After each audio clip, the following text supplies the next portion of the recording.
Hello, hello, everyone, and happy, gorgeous Wednesday over here. I'm not gonna lie, I am loving this vitamin D energy. It is just warm in my bones, warm in my soul. So, if this is your first time with us, we're just gonna give it a couple of seconds so folks can log in. Let me introduce myself. My name is Sadie Uribe, and I'm the media producer for the Los Angeles Regional SBDC.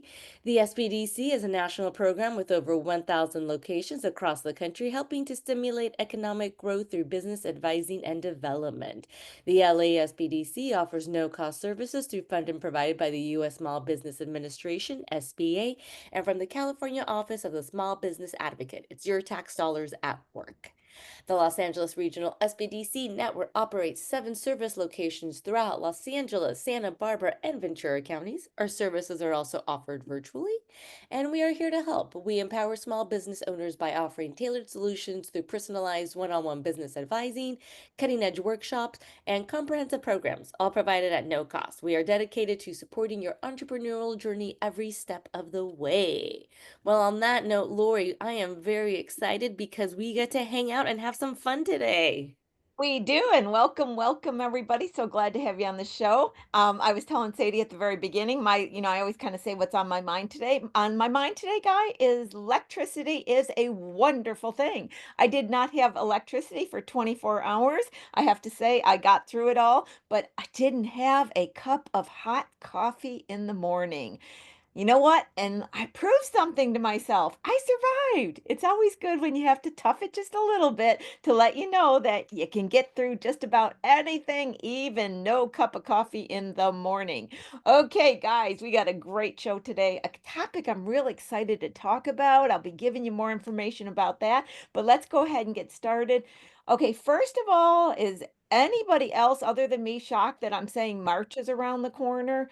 I love the spring and the flowers and some, nicer weather, but where did January and February go? That I don't know.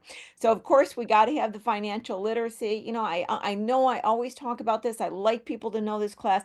I'm telling you, I just am really going to shout this all the time as loud as I can. You do not have to not know what's going on in your company. You don't have to ask your gut to rely with no information. You don't have to sit at night and wonder if it's not going to be profitable for you.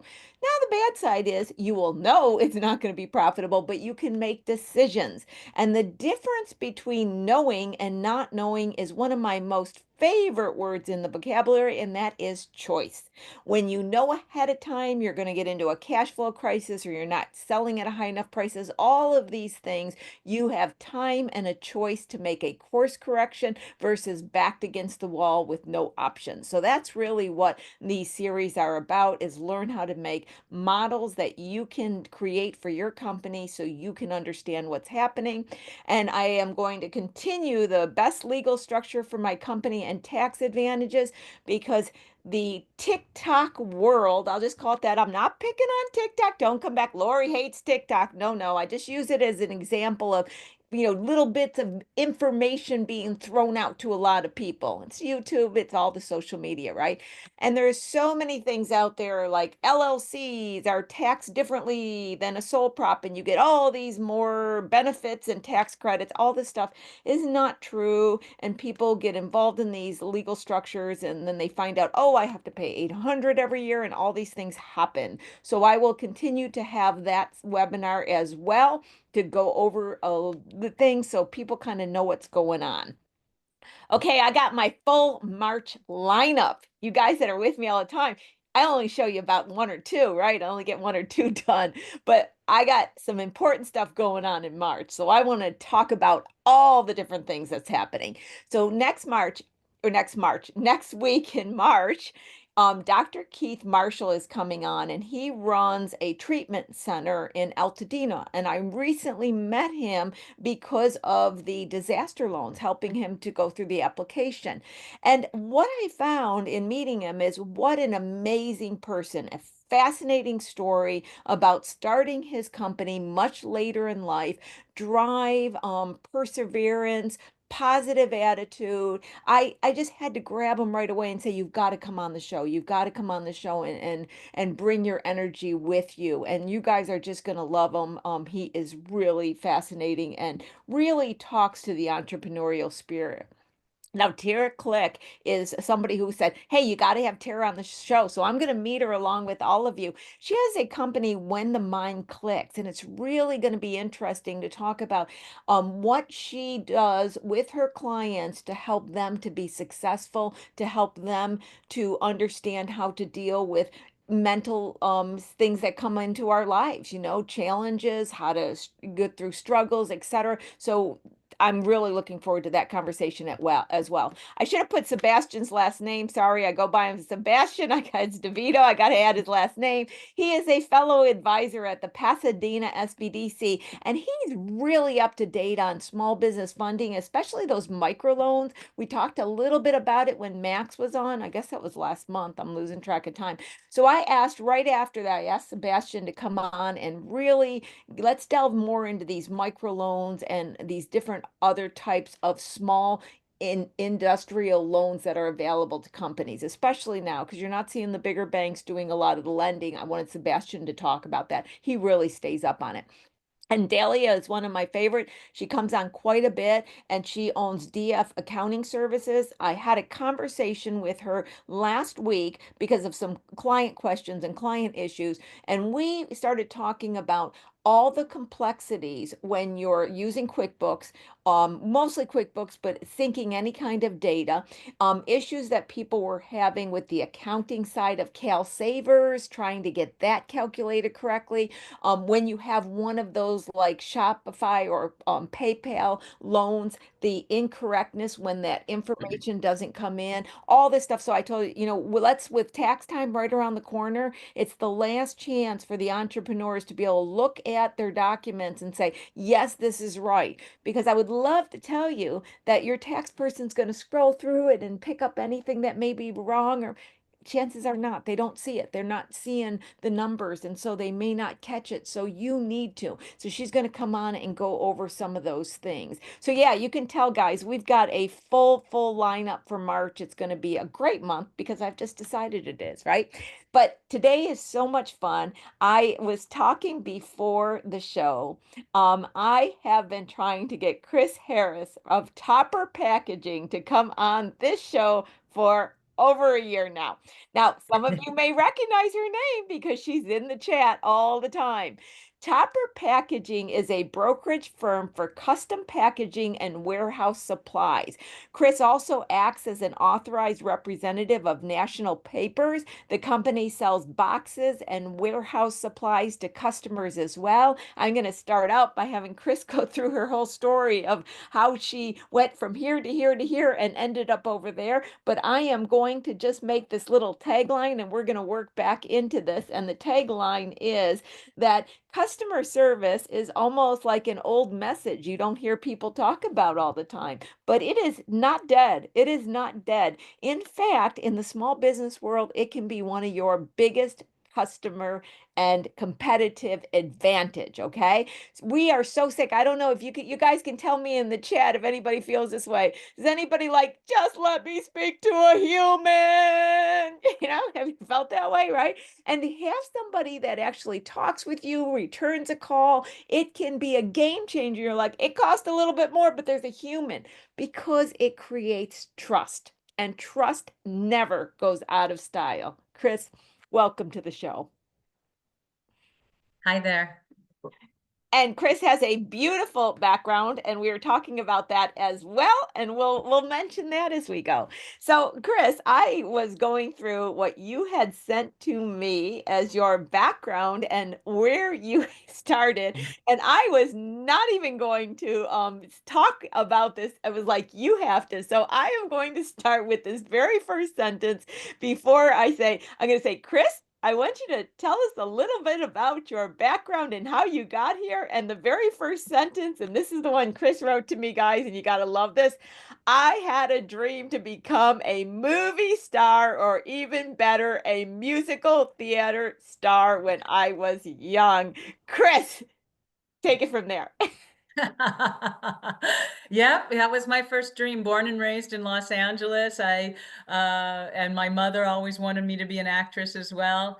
And I watched Gene Kelly in Singing in the Rain, and I was like, I want to perform with him. And by the time I was 15, I got to go to some event and meet him, and he was already really old, and it was like a real, wait a minute. By the time I'd seen it, he was already fairly old, and I didn't realize that.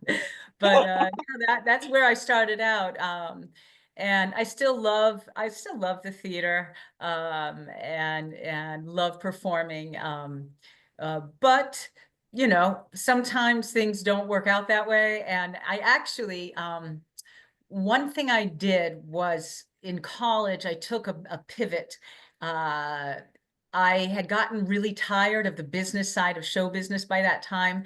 And I met a woman who was from Japan, who she was, we were roommates or housemates. And when I was complaining, she said, well, why don't you come back to Japan with me? Because her dream was to start a school teaching kids how to speak English through drama. And I said, okay. And I just, after college, and she actually found someone else who was already doing it very successfully. So she just got me a job interview. I got my work visa, and I went and I lived in Japan for 5 years. Um, and I got to teach adults. Yeah, that was what I was doing. I was teaching English through drama, and living in Japan was absolutely wonderful. And I made a lot of money, and I met the father of my wonderful son. Hi, Topper. He's watching now. That is so great. That must have been so magical because I'm assuming you're pretty young out of college to go to Japan and go through that experience. That must have been just absolutely magical. It was. I remember thinking, I am either very brave or very stupid. I What am felt I that many doing times in here? my life.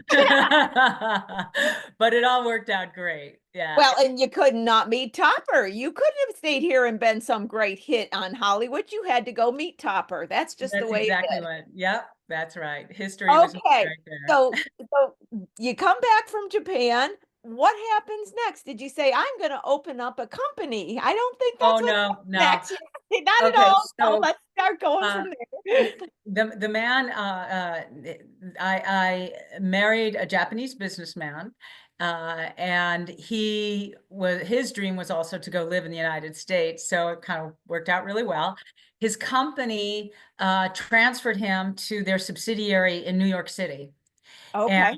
so I was in a great location to go after my dream. Yeah. uh, so I did for a few years in New York City. I was in line to audition for all those Broadway musicals and stuff. I didn't really get anywhere, but I was having a great time. I mean, I was studying at the Strasberg Institute, and I was taking dances at the Broadway dance lessons at the Broadway Dance Center, and I was taking singing lessons from someone who had taken singing lessons from Julie Andrews' teacher. So I was like really doing it, right? Wow. But then my husband got transferred again to Cincinnati, and I'm like, oh, well, I guess that's over. And so we moved to Cincinnati. And I was kind of excited actually, because what I realized was that musical comedy, not, you don't even have to be a star. They have no life outside of doing theater. What you spend every ounce of time trying to get the job. When you get the job, then every ounce of time rehearsing, and then every ounce of time, so I was never going to have a family, and I always wanted to have a family. So we moved to Cincinnati. I was kind of happy about it, and that's when I got pregnant. And hi, Topper. But yeah, unfortunately, the marriage was a little rocky, and I made a decision. It was time to try something, go on to a new chapter. And I took Topper with me and moved back to Los Angeles. Moved in with my parents and needed to get on my feet again as a single mom. And so I'd kind of given up on the acting thing at that time.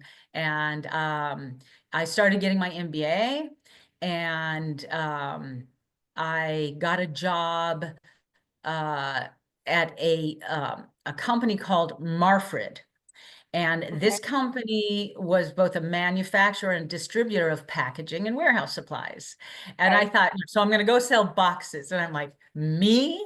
Boxes? Really? But I discovered I loved it. I loved being in the middle of all the whole supply chain. And they taught me well, they trained me.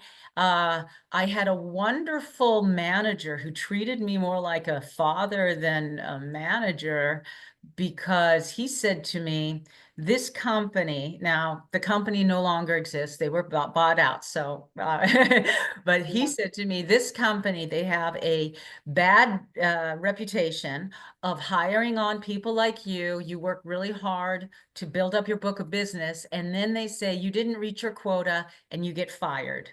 And then And they then keep they the take your business. book Yeah. of business. Yeah. And he Yep. said, if you get any job offers, take them. Get away from this company. And so the day came when he said, okay, well, you haven't met your quota. You're gonna get fired soon. I'm like, actually, that's great, because I was still in the middle of getting my MBA. Here I was, by that time I had bought up my own home.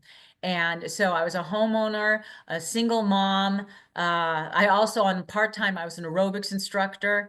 You talk about burning the candle at both ends and in the middle, Yeah. and I was still getting my MBA. Yep. And and my house was built, the original footprint was built in 1939, so it was a home. I had a lot of issues to deal with the house and stuff. So I said, great, I haven't had a real vacation in so long. Yeah. Either when I'm on vacation, I'm doing my MBA, and when I'm on vacation from my MBA, I'm, don't, right? Yeah. So I said, go ahead and fire me. And he came back and he said, well, actually, they really like you and they don't want to fire you.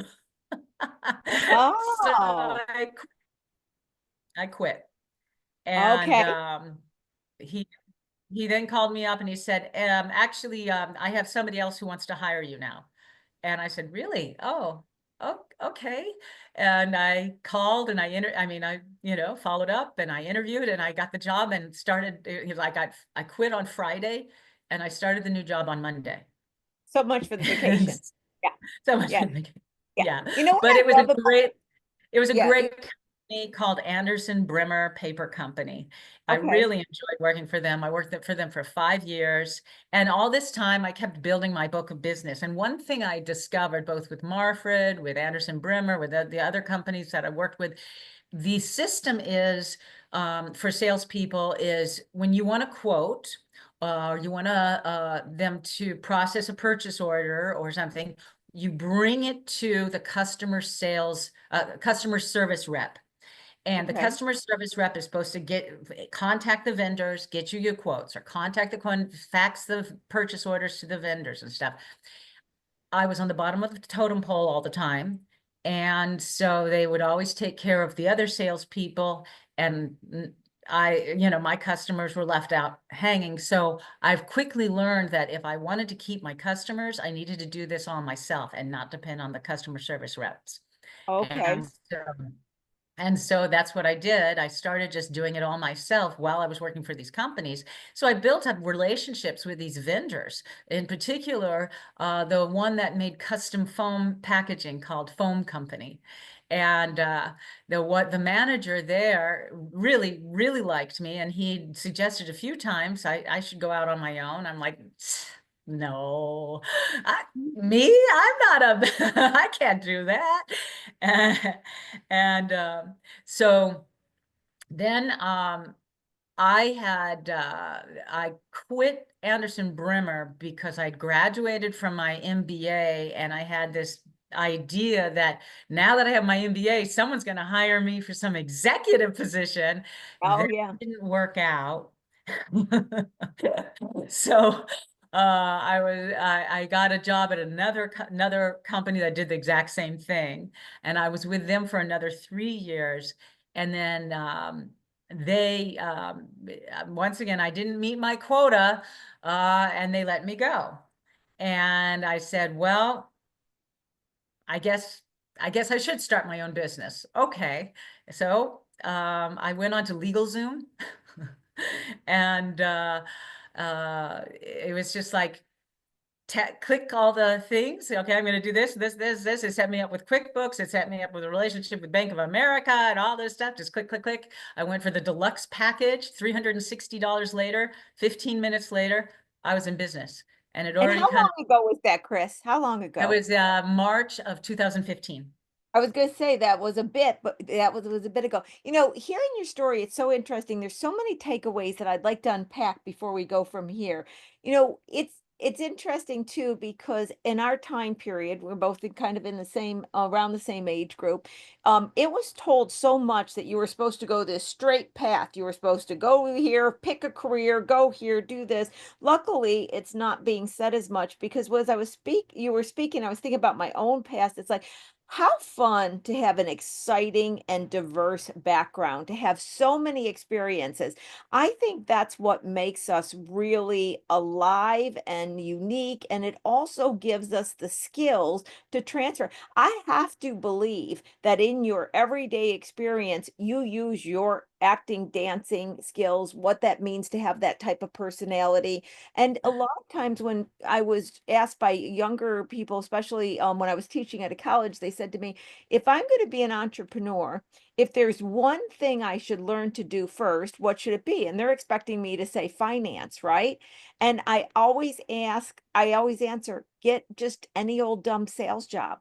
Learn how to sell because life is about selling yourself all the time. Now, sometimes when we have one skill, like I always would say, if somebody was an engineer, I know I would go in their company and their processes would be perfect, but they couldn't sell anything. If somebody was a salesperson, I know that they could sell things, but they might be selling it under price because they're just trying to please everybody as a salesperson, you know? So you also have that. So I just thought it was so interesting about your diverse background and the fact that, you know, in many ways, your company was created like I always said, my first company was created out of desperation, not inspiration. I just got desperate and got tired of things not opening. So I opened myself. Okay, that was a lot of rambling, but those are all the things that struck me. And I bet you in the chat, other people can kind of relate to that. Do you see that in your life, that diversity, that excitement, that changes, how it all culminated to give you the skills you need to be an entrepreneur when you finally got there? Absolutely. Absolutely. And I definitely did it my way. Oh, I always said And I was going to write a book, did it my way. That you and I, you know, I got my MBA later. I mean, all this different stuff that you're talking about is so similar. And that's why we always got along so well. I always was like, you know what? I could have screwed up, but I did it my way. It's so yeah, true. So true. So 2015, you're now on paper, so to speak. And I'm assuming also sharing something that a lot of entrepreneurs feel, you're also aware that you have to bring in money and it's up to you to bring in money. You don't have a company bringing in money. Oh, and by the way, there was one more thing. Right before I started my company at 25, I've almost forgot this. I was called in from the company owner and a piece of paper was put in front of me. This is years ago, guys, so this mattered. And I was told that I needed to sign a non-compete because they wanted to make sure I didn't take any of the clients with me. And I was too afraid to sign the non-compete, so I quit instead. And so that was another similarity I had there. But let's go back to you. So 2015, you're on paper, you've got a son, single mom still, I'm assuming. I don't know where the time places are, and you now have to be the breadwinner on your own. How did that feel? that's right. What happened next? Well, and at first it was a stopgap. I thought I'll just do because when I lost that last job, I was my customers, I always only gave them my cell phone number. So my Okay. customers were still contacting me and say, hey, we need to make an order. And Um, I told them, um, well, actually, I'm no longer with that company. And they're like, no, what are we going to do yeah, without you? And yeah, so when I started my company, I said, well, actually, I'm starting my own company, and I started getting orders from all my old customers. So technically, I didn't go after them. They came after me because Yeah, I did have to sign absolutely. a Yes. non-compete Yep. clause every single Yep. time. Yep. But Um, but then on the other hand, what I think is interesting, so you've got the customers coming, and there may be people in the audience go, "Lucky you, you had the customers," but you didn't have the back end infrastructure to rely on. Even if you were doing it a bit in the old company, you still had the infrastructure of the other company. Did you find yourself just like scrambling, trying to put this all together right away to have that smooth transition for the customers with vendors and stuff, or how did that come together? You were trying to be a company infrastructure overnight, servicing a customer that had been serviced for a period of time in another company. That had to have some challenges. actually, because all those years I hadn't relied on the company much, I'd been doing everything. Every single time I had any kind of order, I would go straight to the manufacturer Gotcha. that made that particular type of packaging. And Okay. so the scary part was, are they going to sign? Are they going to give me terms? And they did. Yeah, They all they gave me did. terms. They were all wonderful to me. And that was a huge part of why I was able to do this, Yeah. especially the foam company. They really, really, really my back. And then also, it was actually the manager at the foam company who introduced me to the owners of National Papers, because, Okay. excuse me, one of the concerns I had was that, well, yeah, I can do custom packaging, but if my customers go somewhere else for stock packaging, then they'll always be that other company's always going to try, because everybody does both. Yeah. So yeah, the national papers offered me a really good commission for anything I sold for them. And no one ever expected me to go into their office, always just working from my home office. Um, and so in those first few months, I had this all established, and it just kind of, one person introduced me to another person, things, I reached back to vendors who I'd worked with in the past, and I had all my Excel spreadsheets with everybody's contact information and stuff. And I just, I just kept going. And these, as I said before, it was supposed to be a stopgap. I was trying to find another company, another job. Yeah. And every single one who interviewed me wanted my book of business. They wanted to Right. take, I would have to close Topper Packaging in order to work for them. And I'm like, I don't want to do that. I want to believe in myself. Never mind. I'll just do Topper Packaging. So. Wow, that's awesome. And it goes back, I always say a lot of times, today, the entrepreneurs, the young entrepreneurs are often being pushed to start their company the minute they leave school. You see that all the time. You'll leave school, start a company. And there's so much to be said with working for someone else, building up the skills, building up the relationships, building up the contacts, because you could slide easily into your company with all of that experience and the contacts. And so, a lot of times when we have people on the show, a lot of them have had that diverse background, which gave them the ability to start the company. So the company did pretty well, and then the big catastrophe hit called COVID. So tell us how did COVID affect your company? Because you would kind of almost think that you were a little bit unaffected by it in some way, but that's not true at all. So walk us through what happened then. Well, it's true. Well, it is true that I was already remote, so that wasn't an issue. But the issue was that throughout the entire packaging industry, all lead times had become extremely slow, really Yeah. slow, because all these manufacturers, if they had 4 machines before, now they only were running 1 machine, since they Okay. had to send everybody home. And then, of course, price increase after price increase. And a big mistake that I made was that I felt sorry for my customers. I thought that they would all go under if I didn't absorb as much of those price increases as I could. And so I didn't raise my prices enough as those, as my costs went up. And so, That's so important, Chrys. I'm gonna have, Sadie, I'm gonna have you capture her words and put it in the chat. You did not raise the prices high enough as the cost go up. And Chrys, because we've had many conversations, I beat this and beat this and beat this all the time. I just keep constantly my drum on that. You know, it's such a hard thing because emotionally you don't want your customers and you don't want to hear them complain and you don't want to do that, but you have to look at, and I always say, and I know I've said this to you before, you look at with the big companies, all that happens is somebody says the price of oil's going up and suddenly airplanes all put up their increase on their tickets because they know, and yes, you can say, yeah, there's a monopoly, there's this, whatever, right? And I'm not saying those things don't exist, but this is the thing. All the companies know if everybody doesn't increase the price, everybody will hurt because the prices are going up for the cost. So they do it collectively because they know they need to. And then they're a little bit better, maybe monopoly or not. I don't want to, touch that, but I want to say that the bigger companies are a little bit better about walking in unison, walking in one step. So then they don't start fighting under the ones that they're underbidding. Small companies notoriously underbid by not increasing it. So then they get the sales increases because they end up being cheaper than everybody else, which creates the destruction because they're selling at a loss and they just, and it comes back to my more tired and more broke. So if you could just spend a few more minutes talking about that, it just, if one person or two people come away not making that same mistake or at least having an awareness of it, I think that will be a gem for today. So anywhere you want to go with that, Chrys.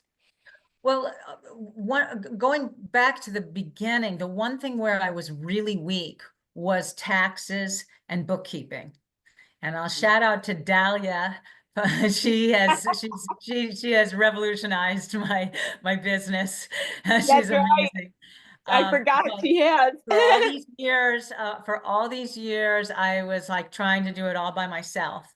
Mhm. And the truth is, I'm not a numbers person. And so I was going along going, look at all these customers. I'm doing great. And then we get to the end of the year and I'm negative, and Yeah. it wait a minute. And I mean, I was and I definitely um couldn't borrow money. Right. Couldn't show that I was making enough money to be able to borrow money.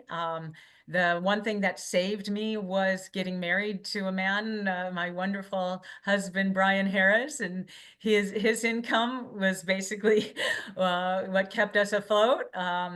And so that's when around the time when I met you, Lori, and you had me go drill down into all Yeah. my expenses. And that's when I really saw that I was expecting to be able to pay for all my overhead expenses with maybe a 1 or 2% profit. you Yeah, know, I know, I know. and And that's a really good conversation here too, because the first thing is when you say drill down, you have to put in effort and work to get there. You got to look at all the SKUs, you got to all do that. But it's worth it, isn't it, Chrys? As much as I always have to pressure people, keep going. I know I'm asking you to take and find the cost for every one of the SKUs, but if you don't, one hides there and hurts you because it pulls you down. Tell us about what you learned when you went through that exercise, because I think I don't remember, but I bet you we had 4 or 5 conversations just to get you oh through that yeah. process at least, right? Right. And I also did your financial, your other Okay. podcast. That was really helpful.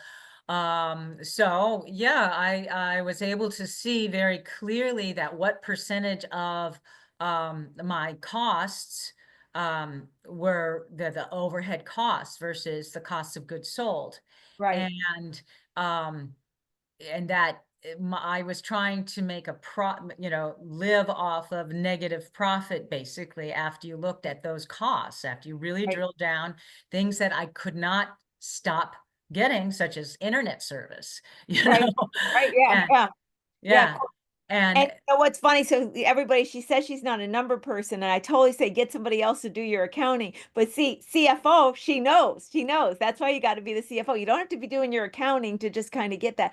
And then I do recall, and I it's been a while, but I remember that day, and it's more of a memory of your emotions when you had to face reality, and reality is that you could sell more and it's that more tired and more broke that I say to people. You could keep going up in sales, but your cost was going up. You were just going to be more tired and more broke. And you had to face the fact of the worst thing that everybody does not want to do, increase the prices. I'll right, let and you that take it from right. there. Well, I was so, oh my gosh, I was certain I was going to lose all my customers. And yet I thought, there's no point. There's no point. And the other thing that really upset me was realizing that my husband was basically subsidizing my customers. I was going to use It's the not word fair. subsidize a minute ago, and I wasn't gonna. Yeah, So that's on the table. Yeah, from there on, I went every time that anyone purchased it, wanted to, purchase, and I was time for me, I could quote them. I was bringing up those prices and waiting for them, going, okay, that's it. That was nice. I really like that customer. I'll miss them. It was really, yeah. and then I get the purchase order. And I'm like, Yep. Happens every time. But you know what? I got to stop there. It goes back. Chrys, remember when you left the company and the person called you on the cell phone, the client, and they go, no, right? Because they had a relationship. They didn't want to lose you. So why do we think what is it, Chrys? I've gone through this story with thousands of people. Every client's going to go away. Okay, some of them that left should have anyway, and it was a good thing, but the majority stays with us. What makes us as entrepreneur be so insecure with ourselves that we think the minute we're just even raising a price enough for it to be decent for us, that everybody's going to drop us like a hot potato? Any insights that you can speak to the entrepreneurs out there? What was it in yourself that wouldn't allow you? I think one of them is awareness. When you get an awareness, you get strength, but there's still that insecurity of losing a customer, even if it makes your husband suspect. You almost had a little gift card in every shipment saying, "Thank you to my husband, you're receiving this." But yeah, right. yeah. So talk about it. Anything Uh, you have an insight of going through that? Like if you were to go back and talk to the Chrys now, you would have said, Chrys, or what would you have said? well, that first of all, just to repeat what you were saying is that they do value the service. They do value the trust. And the other thing is that it's a game. The business is always a game. Like, can you do any better for me? Can you Yep. sharpen your pencil? You know, Yes. Yeah. and yeah, and so I would take that to heart and like, oh my gosh, if I don't sharpen my pencil, I'm not going to get this order and my business will go under, I go all the way, Yeah. beyond just what's going on here and now. And what I would tell my old self is that, um, the your business, this is just one order. And these people have been ordering from you for a long time, and they know that you always bend over backwards for them. You will always make sure their orders are going to come through and everything is going to be fine. And their option is to go try to find some stranger who they don't know what they're going to do. They don't know, a lot of things can go wrong with these types of purchases. I mean, you're purchasing 1,000 boxes or 500 extremely, very expensive customized foam cushioning. And so if things go wrong, if they make it, if they're made incorrectly, if they're extremely late, and the customers can't get a hold of anybody to say, where are they? What's going on? That costs the customer a lot of money.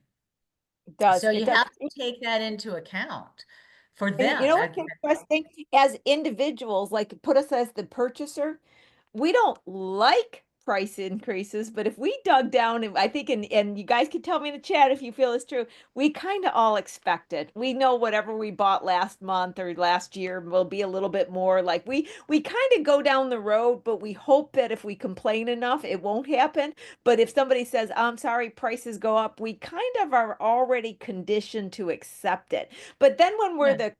the business person, we think we're saying something like it's the craziest thing they ever heard that you're going to have a price increase. You know what I mean? There's a dichotomy Yeah. between the two. It's really weird when you think about it that way. Well, also I have some insight because of my position and seeing how much other people raise their prices. For example, I know basically what you can buy um, bubble wrap for Right.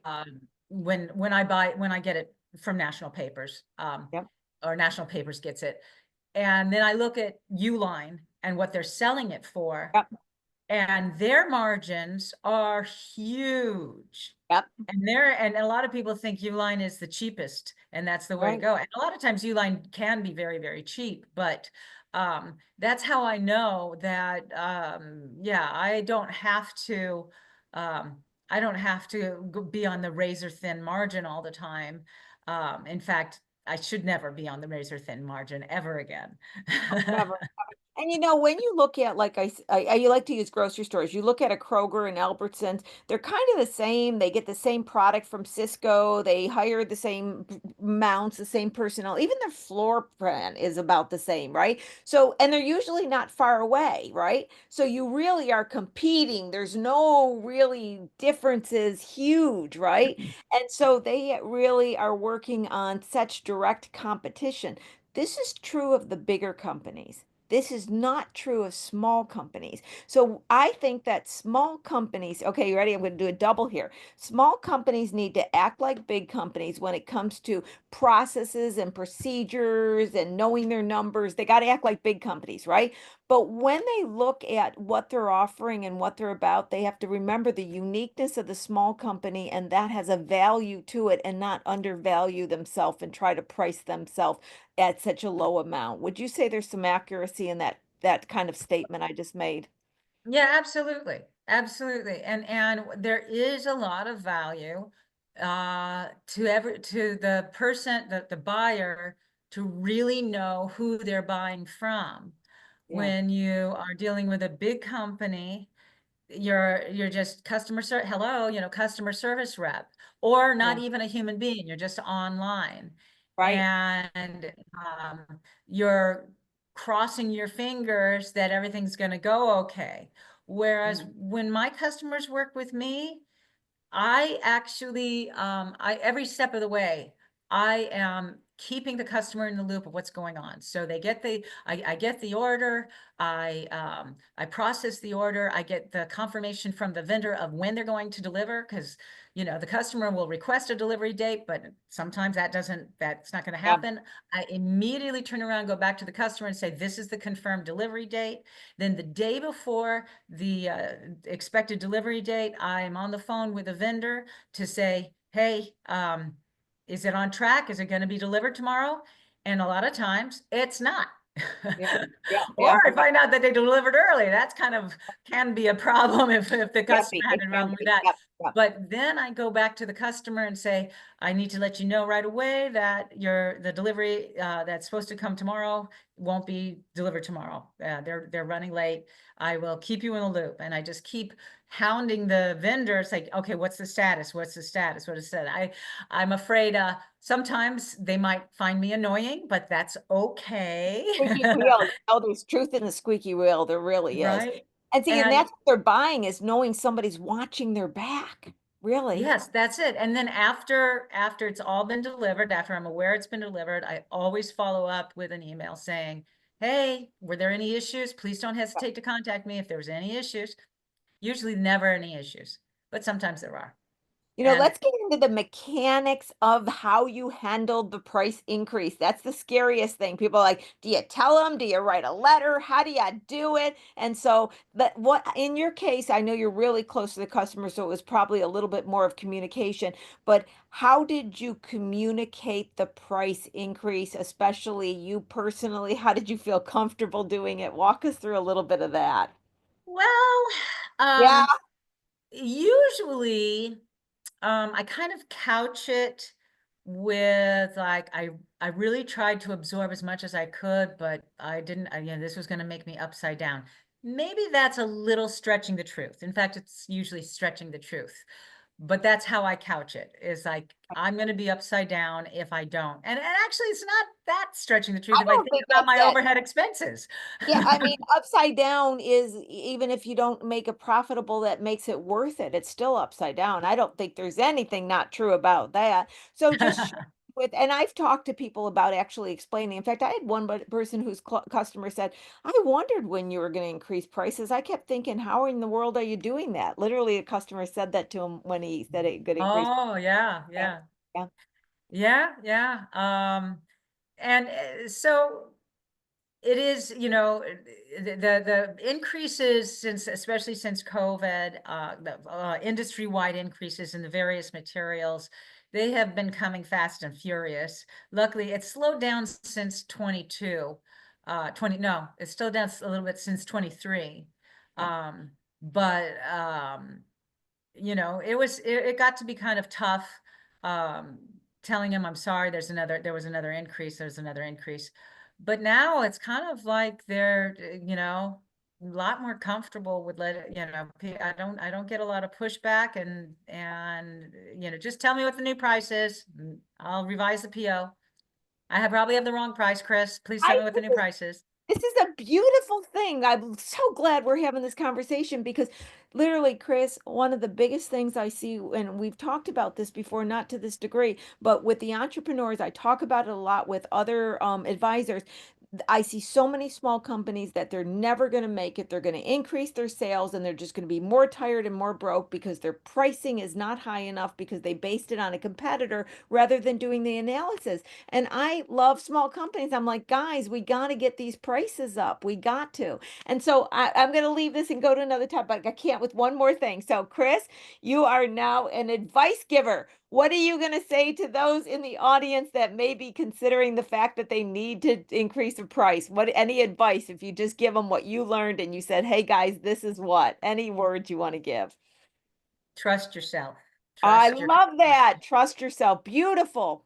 Right. And, Beautiful. and then also consider this, is that if this customer is not willing to pay what you already know, that other people are charging more than you. Yep. Um, and if this customer is going to continue to give you a hard time, maybe they're not worth it as a customer. Yep. Just learn to fire your customers. Yep. And actually, the funny thing, I have this one customer who they are always late paying. They have purchased a lot of stuff from me over the years, always late paying. And sometimes it's been like, it was a big order and it was like, oh no, what am I gonna do? I have to pay my vendors and stuff. And so Lori, I talked about this customer with you, Oh, and I'm I like, remember now. so Yes. shall I impose come after, sue them, or should I do this? What should I do? Thinking like, and you said, raise your prices.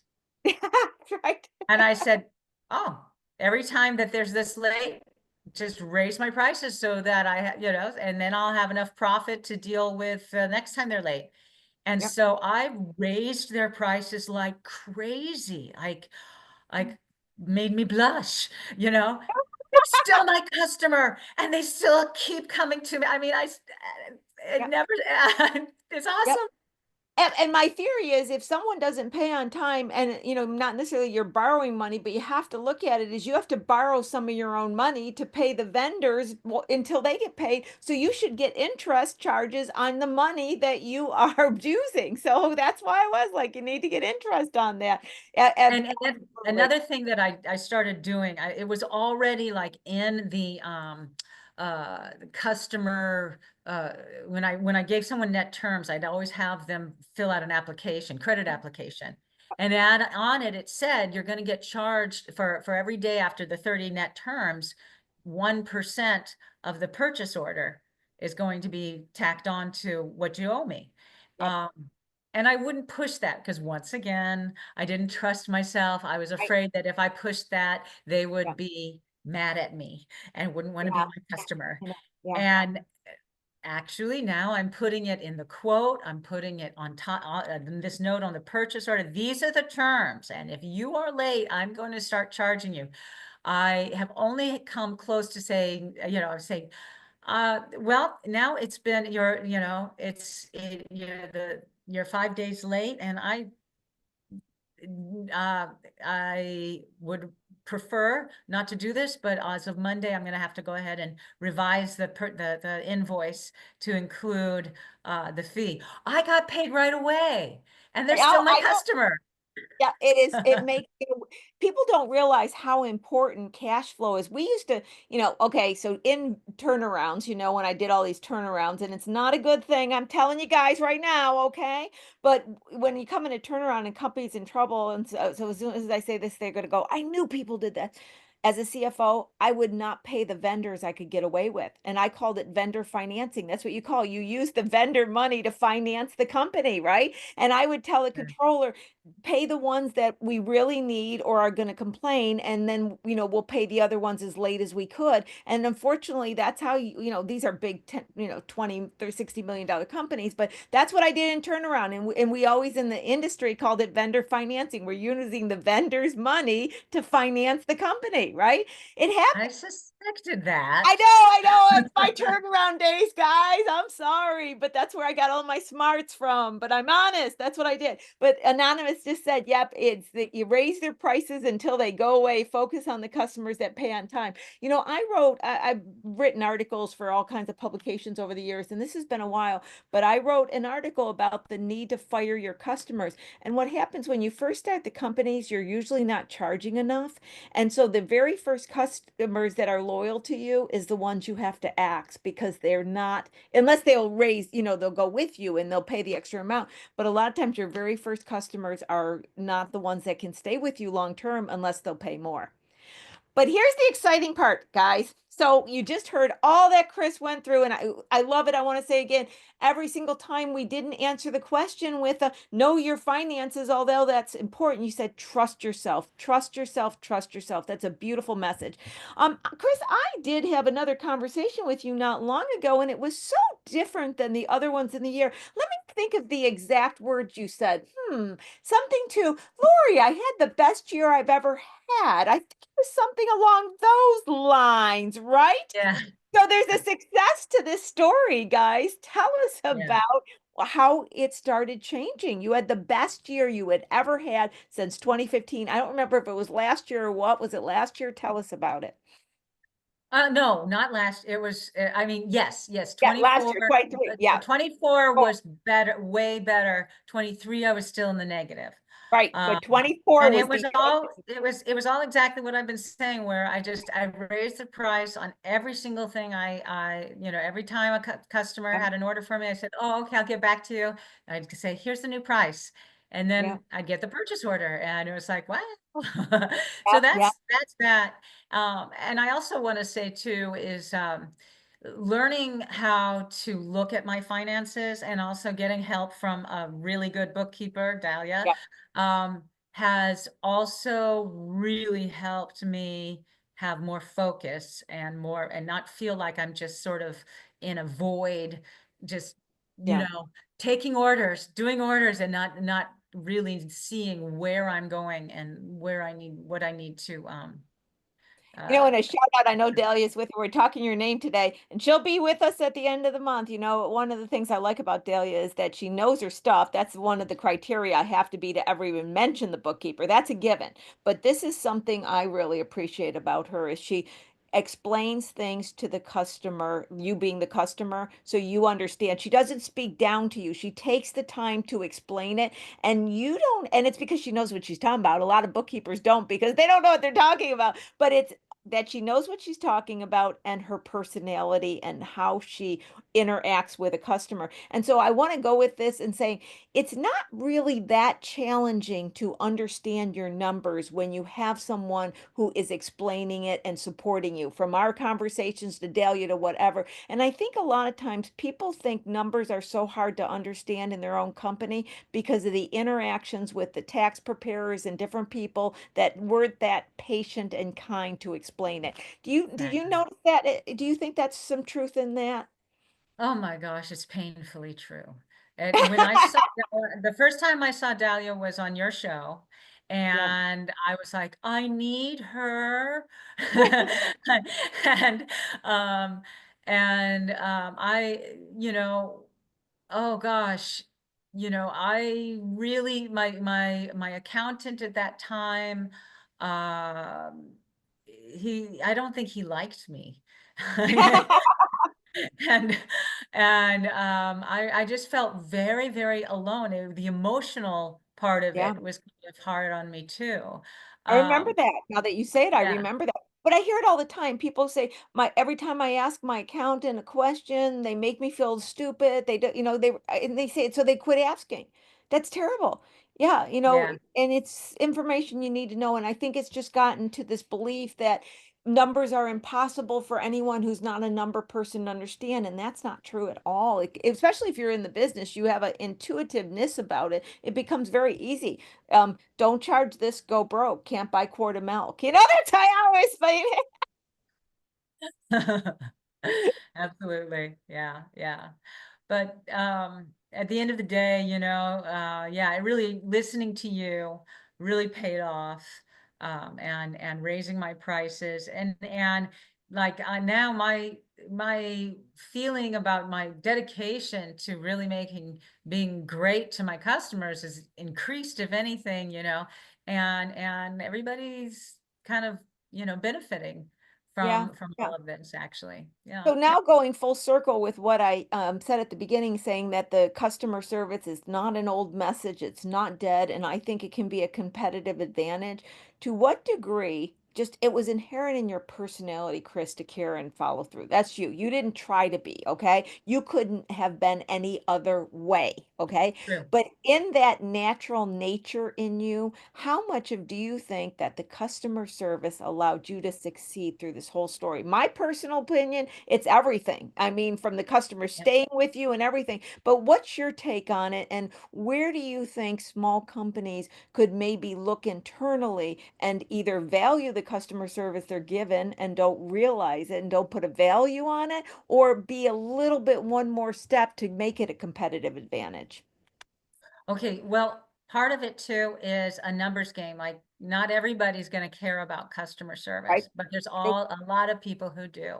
And Yeah. especially in the changes in technology. The currently my market, um, the people who are hired as the purchaser or given the job as a purchaser often are around my age, which for many of us, and definitely for me, translates to mean we aren't that savvy, not that good with the technology and stuff. We're not all the apps and all that stuff. That's not something I've ever been good at, and many of my customers aren't either. And so I kind of appeal especially to that purchaser who is a little lost and needs the extra hand. Um, Maybe in a decade, uh, all the purchasers will be replaced by young people who just love to buy everything online and stuff. But right now, um, I have my niche, um, and there's quite a few people, and even people who are not that old, who really love somebody just making sure things are always going to go okay, and that they Yeah. don't have to be the smartest person in the room. Yeah. So Yeah, yeah, and you know what I think it is? I've thought of this so many times. I love to go online and buy things so I don't have to deal with anybody. I can get it done. But what happens is I love it as long as everything goes perfectly correct. The minute it's late or the order wasn't correct, then I'm like, someone help me. And then I'm upset when I can't get somebody on the phone. So I think it's when something doesn't go correctly, we don't want to then have the computer say, well, is your problem this or this? Oh my God, just saying that. Oh, I know. Does everybody in the audience, does that make you just want to shriek? I had, in fact, I might bring this person on to talk about this. They had moved they sell service, right? So they moved to having more of you have to have a one-on-one consultation. So they weren't giving away all this free consultation, which made sense because that was hurting them, right? But when they moved it completely off, it didn't have that touch because it was a very personal service. It was for people's kids. So it has an emotional aspect. So I said, have just a 3-minute conversation with people. Just go over what the company does and explain the next step. It gives you that personal experience without selling the consultation for free. They changed that approach and sales switched right away. They have just a couple lines. They go, this is, and they don't get into the story of the buyer. They just say, this is the company, this is who we are, this is how we do it, and this is the next step. They just wanted that little bit of personal touch, and then they were ready. So I think it's that we have to figure out within our industry, within our niche, where that personal touch is wanted and play up there, and that's the competitive advantage. And I just thought of that now as we were speaking. Yeah, I agree. I agree. I generally, I reach out to my customers either once a week or once every 2 weeks or once a month or whatever. I always like run it by them as how often do you want to hear back from me? And I email them. I don't call. I just Yeah. email them. Yep. And the whole point, and I've let them know, is so you don't have to chase me. You never feel like you have to chase me. I'll keep showing up and you just hit reply. Well, So. beautiful. I know I've gone over a minute. Any last words? Thank you so much, Chrys. I was trying to get her on the show because I knew it was going to be great. Point is, it has been great. This has been a really rich conversation and one many, many people needed to hear. Any last comments you'd like to make before we close the show for today? Yeah, the most important thing is having fun. Oh Having God, yeah. fun doing what you're doing. Yep. And when it's not fun anymore, then you're probably not going to be making much money anymore either. Or if you are, you're going to be spending it in the hospital because you'll stress yourself out and get sick. So have fun. Awesome words. I always say if it's not fun, I'm not going to do it. I'm just not. I don't care. If my little spirit can't get up and be excited, I mean, there's days, but if my spirit can't be excited, I'm not going to do that. Chris, you just, I've been saying this a lot. Intellect, intelligence, all beautiful, but I am just loving good old fashioned wisdom. And you have a lot of wisdom, and thank you for sharing that with us today. Sadie, I'm going to bring you back to close this show. Dang, that vibration was high. That is all I'm gonna say. I mean, I was just, you know what I love that it's a high vibration mixed in with very smart business sense. Because I think always the line that we always say, it's like you're not charging enough. But that's my own little side thing because we always talk about what's your pricing plan, what's this? But I'm like, Chris, you made it fun. You made it fun.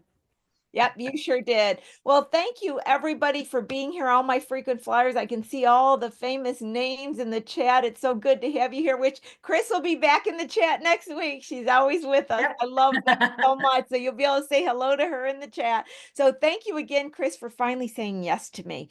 I'm persistent. I knew your story was wonderful and it would benefit everybody. I just had to get you to finally say yes, and thank you. So, to everybody that's been there and with me every single week, thank you for being there. If you're new, I hope you enjoyed it and took away some wonderful information. And I look forward to seeing everybody else on Small Biz Talk with your host, Lori Williams. Remember, Sadie will stay behind so you can get Chris's information, get my information, get any other links that we're sharing. So, just get in touch with us from there. Okay, bye, everybody. See you next week. Bye, Bye-bye. Chris. Thank Bye. you.